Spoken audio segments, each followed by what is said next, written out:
Quest and take में आप सभी का बहुत बहुत स्वागत है।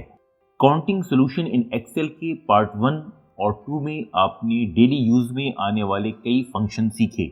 आज हम सीखेंगे काउंट के इस्तेमाल से आइदर और क्राइटेरिया कैसे निकालते हैं। सपोज कीजिए एक स्कूल ने टीचर्स की कुछ वैकेंसीज निकाली जिसका क्राइटेरिया कुछ इस तरह का है। मैथमेटिक्स या साइंस सब्जेक्ट में पोस्ट ग्रेजुएशन करने वाले कैंडिडेट साइंस और मैथ के लिए एलिजिबल माने जाएंगे। ठीक इसी तरह से हिंदी या संस्कृत में पीजी करने वाले अध्यापक लैंग्वेज टीचर के लिए एलिजिबल माने जाएंगे। आपसे कहा जाता है कि दिए गए डेटाबेस में से आपको ऐसे कैंडिडेट का सिलेक्शन किया जाना है जिन्होंने या तो साइंस में या मैथमेटिक्स में पोस्ट ग्रेजुएशन की डिग्री हासिल की है। नंबर 2, हिंदी या संस्कृत में पोस्ट ग्रेजुएशन की डिग्री हासिल की है। देखिए यहां पर या है और नहीं शब्द का प्रयोग नहीं कर रहा हूं मैं। इकोनॉमिक्स या स्टैटिस्टिक्स में ऐसे कितने कैंडिडेट्स हैं जिन्होंने अप्लाई किया है। देखते हैं इसका हल काउंट इफ फंक्शन के प्रयोग से कैसे निकालते हैं। काउंट इफ फंक्शन आपने सीख रखा है, यदि नहीं सीखा है तो काउंटिंग सॉल्यूशन इन एक्सेल के पार्ट 1 को जरूर देख लीजिए। चलिए हम शुरू करते हैं। इसके पहले science, math, Hindi, Sanskrit, economics, statistics ये वो सब्जेक्ट हैं जिनके लिए कैंडिडेट्स ने अप्लाई कर रखा है। चलिए एक बार काउंट इफ को भी मैं दोहरा लूं।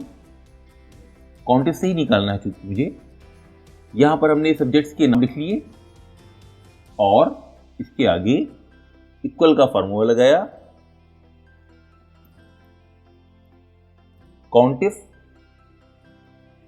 पैरेंथेसिस को ओपन किया, हमेशा की तरह से डेटाबेस को सिलेक्ट किया और फंक्शन F4 की से इसको फिक्स कर लिया।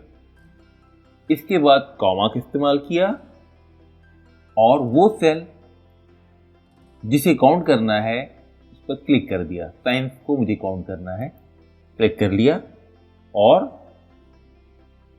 पैरेंथेसिस को क्लोज कर दिया। 5 कैंडिडेट ऐसे निकल के आए जिन्होंने साइंस में पीजी कर रखी है। चलिए देख लेते हैं। देखिए साइंस 1, 2, 3, 4, 5 मैंने कलर पहले से कर रखा है। इसे अगर ड्रैग कर देते हैं तो सबकी हर विषय के लिए, हर सब्जेक्ट के लिए जितने एप्लीकेशन आए हैं वो नंबर यहां पर दिखाई पड़ जाएगा। जैसे आप देख सकते हैं मैथमेटिक्स के लिए सिर्फ 2 कैंडिडेट हैं, ये येलो कलर से है मैथमेटिक्स। हिंदी के लिए आप देख सकते हैं 4 कैंडिडेट हैं, स्काई ब्लू में हिंदी है 2 और 3 नीचे 4। इकोनॉमिक्स के लिए भी चेक कर सकते हैं आप, पिंक कलर में इकोनॉमिक्स है 1, 2, 3 एंड 4। स्टैटिस्टिक्स के सिर्फ 2 ही कैंडिडेट हैं, डार्क कलर में है यहाँ पर स्टैटिस्टिक्स। ये तो आपने अलग अलग निकाला। सवाल ये पूछा है कि कितने कैंडिडेट्स ऐसे हैं जिन्होंने या तो साइंस में या तो मैथमेटिक्स में पीजी कर रखी है। आपको अलग अलग पता है, अगर इन दोनों को जोड़ दिया जाए, ऐड कर दिया जाए तो दोनों ही सब्जेक्ट के कैंडिडेट की संख्या यहां पर आ जाएगी ना। चलिए यहां पर हम लोग फॉर्मूला एक लगाते हैं।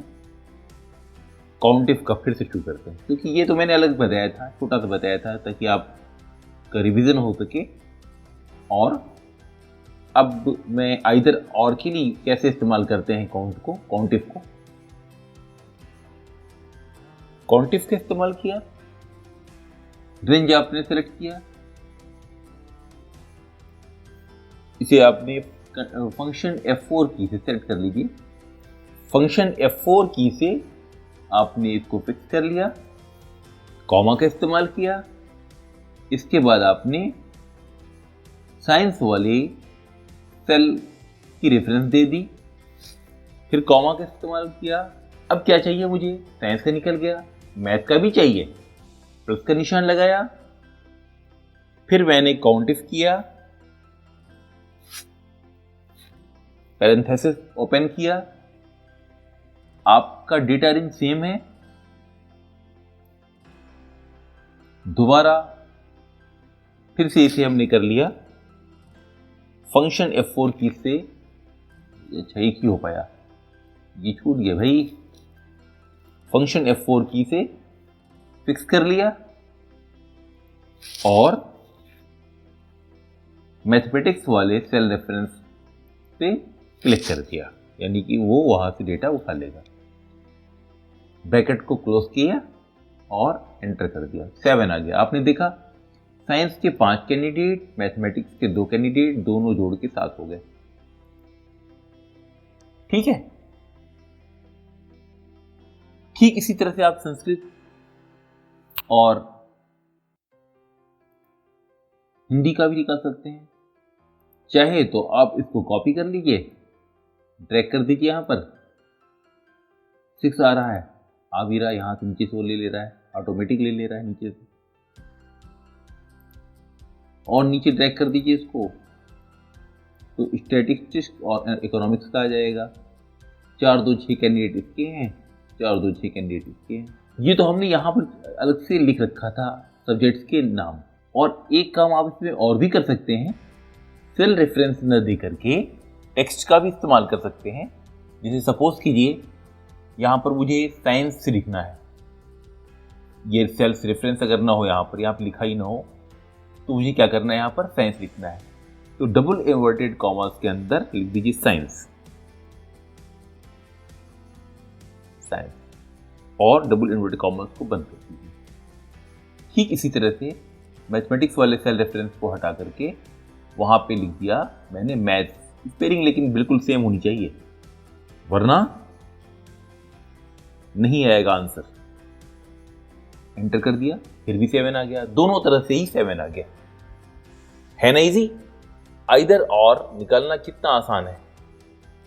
आप चाहे तो फार्मूले को नोट डाउन कर सकते हैं, मैंने यहां पे लिख दिया है, दोनों को ही लिख दिया है, दोनों ही फार्मूले को। आप सेल रेफरेंस के भी जरिए लिख सकते हैं, अंदर टेक्स्ट के भी जरिए लिख सकते हैं। ये वीडियो कैसी लगी? अगर आपको पसंद आई हो तो अपने दोस्तों के साथ शेयर कीजिए, लाइक कीजिए, बेल आइकन को भी दबा सकते हैं। और अगर वीडियो पहली बार देख रहे हैं तो सब्सक्राइब जरूर कर लीजिए इस चैनल को, ताकि मैं आपके लिए बेहतरीन वीडियोस लेकर आता हूं, क्योंकि डेटाबेस पे काम करने वाले लोगों के लिए बहुत इंपॉर्टेंट है ये। ठीक है, थैंक यू।